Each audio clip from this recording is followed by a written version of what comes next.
Welcome to DJ TV. Hey, everywhere don marama for naija as labour union leaders for all states don enter streets. Correct people, we greet una. Welcome una to DJM TV, una WhatsApp channel wey dey sama una with ogbonge updates, breaking news, updated updates. So abeg my people, if you never subscribe to our YouTube channel, make una rush now, make una go subscribe and also turn on that notification bell so that anytime we be like say we drop any update like this, una go dey notified. Our Facebook page, my people, make una follow us and make una dey like. Una do well. Anyway my people, make we quickly run enter the tori and update we will carry come for una like this.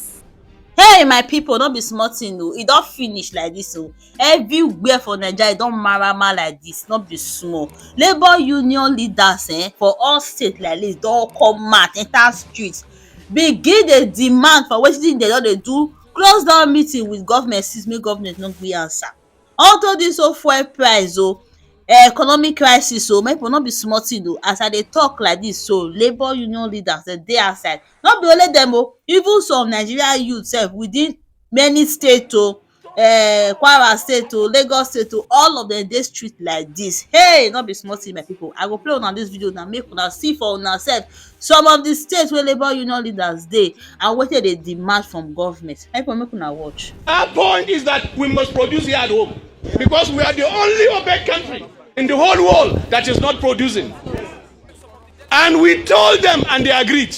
And we signed agreement. That's how the Port Harcourt refinery was awarded for a turnaround maintenance.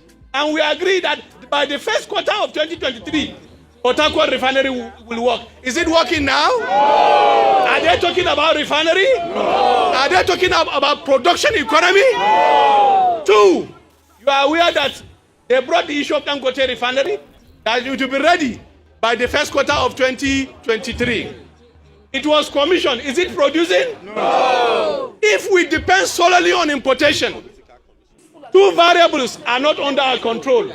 One, the exchange rate and the cost of crude oil at the international market, which means it's going to be a vicious cycle that it has been for the past 30 years. It has been a vicious cycle, and it will continue to be a vicious cycle, and it will continue to affect our economy. And therefore, government must come with three plans: immediate, medium, and long-term plan. I've not seen that on the table. It's a fire brigade approach. It's a quick pill that will relieve only pain for now, but the pain will remain with us perpetually. What will address this issue is actually the issue of production. But the elites, not more than 10% of them, don't want production. They want importation because why? They benefit from importation. This is the real issue. And therefore, we must insist, we must continue to insist that our refineries must work. That those elites must tell us when the refineries will work. Because this will address the so-called issue of subsidy, the so-called issue of high price. In fact, at that time, they told us if we are refining, the price will not be more than X naira per liter. That is the last solution that can address this issue. So nobody is talking about that. In fact, we even discussed the issue of power, which was headed by a minister. And we said even the tariff of power can be reduced if we reduce the price of gas to the generating companies. And we agree on that. We recommended what can be done. But here we are today in the same vicious cycle. And Nigerians are suffering. We are suffering. Every worker on fixed wages is feeling the pinch of this impact. I didn't see how the palliative will address this problem because the palliative is only a temporary measure. But the issue of the price increase will be a permanent issue. I'm telling you, once the exchange rate goes up and it continues to go up, the price will increase. Once the price of crude oil at the international market goes up, they will continue to increase. Because these are the two variables. Nobody is telling us about this. And this is what we need to interrogate. We are exporting our jobs and importing poverty. Our economy is not working because we are using the few dollars to import products. And we are giving them a permanent solution, free of charge. Can we not refine? It's not rocket science. Refining petroleum products is not rocket science. We have looked at many countries of the world. There are countries like the US that have more than 100 refineries. We have countries with 10 refineries. We have countries with 20 refineries. We have the data. What is then wrong with us?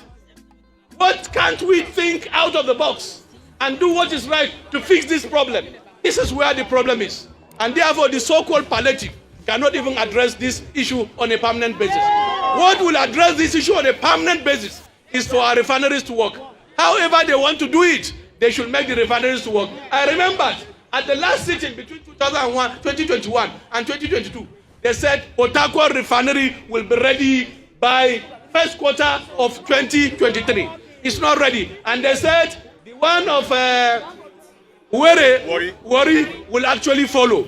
Nothing is being said about that. And then Kaduna refinery will follow. Nothing is being said about that because that need to be on the plan. That need to be what will address the problem perpetually. But once again, let me insist that no worker have gotten where we are today on the platter of gold. It's only the struggle that can get us to where we desire as a country. And citizens must realize that all around the world, nowhere do bourgeoisies that form less than 10% continue to give us what we want. It's not possible. And they feast on 90% of Nigerians. Find out how their lifestyle is. Very bogus. They feast actually on the poor. They feast on the working class. We create the wealth of this country. But yes, few people misappropriate the wealth. And we live in penury. We live in perpetual penury. In many parts of the world, including Africa, price of these products is fixed by government. I was engaging my colleague from Senegal a few weeks ago about the price of cement because some of the businessmen here also have investment in Senegal. And they said no. When they wanted to behave like the way they behave in Nigeria, Senegalese government told them, no, you cannot fix the price of cement. It's government that will fix the price of cement.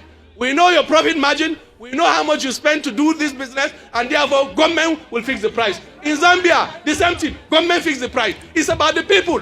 Why exploit the people and allow market forces to continue to feast on the people when we have this product free of charge? It was given to us by God Almighty free of charge. Why should we suffer the consequence of what is happening in other countries? This is the real issue, comrades.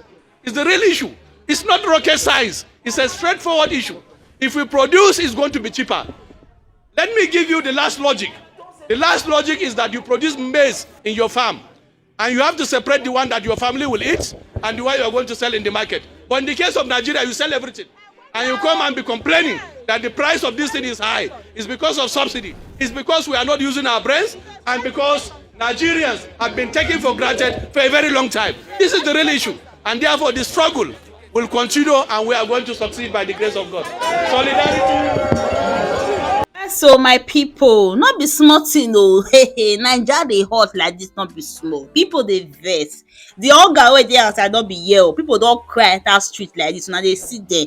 For everywhere, the whole Naija like this dey hot, my people. My people, how una see this matter? How una reason this whole thing? Make una drop una comment down below and make una no forget to like and share. DJ